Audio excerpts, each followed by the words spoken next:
Okay, in this video we will be covering the differences between enrolled agents and CPAs. Certified public accountants and enrolled agents are both qualified to prepare income taxes and represent clients before the IRS. There are some key differences, however. While enrolled agents primarily specialize in income taxes, CPAs have a much broader focus than just taxes themselves. Because of their narrow focus, many enrolled agents know much more about income tax than many CPAs. This is not true in all cases simply because there are many CPAs that have found a niche that involves taxes after they became certified. The National Society of Enrolled Agents defines an enrolled agent as a federally authorized tax practitioner who has technical expertise in the field of taxation, who is empowered by the U.S. Department of the Treasury to represent taxpayers before all administrative levels of the Internal Revenue Service for audits, collections, and appeals.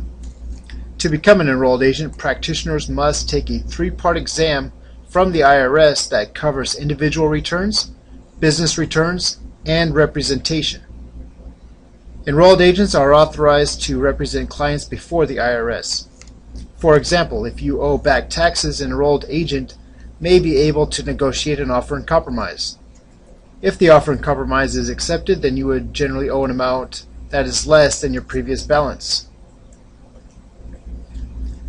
CPAs have a broad focus that covers accounting, auditing, and income tax. Most CPAs eventually find a niche that lies within one of these. This is why not all CPAs have as much experience with tax laws and the most recent income tax changes. Even if this is the case, CPAs still have the right to represent clients in front of the IRS in the same manner as an enrolled agent. If you choose a CPA to file your income taxes and/or represent you in front of the IRS, make sure you do your homework by finding out how much experience he or she has. Choosing a tax advisor is never easy. Enrolled agents are generally less expensive than services provided by CPAs and tax attorneys. If you find someone experienced in that he or she has dealt with the IRS in the past, an enrolled agent is often your best bet.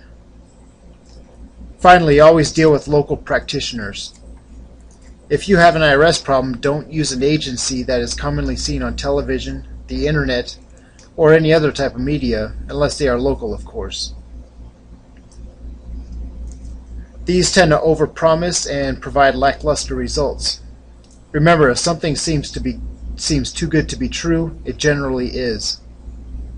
For example, if you owe the IRS 25 grand, you cannot get that reduced to an amount that's next to nothing when you are making over $200,000 per year from submitting an offer in compromise.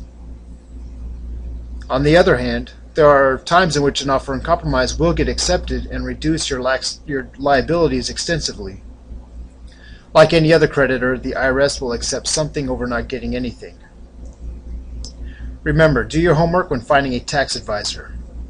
Find someone you trust, but don't extensively rely on one person's advice.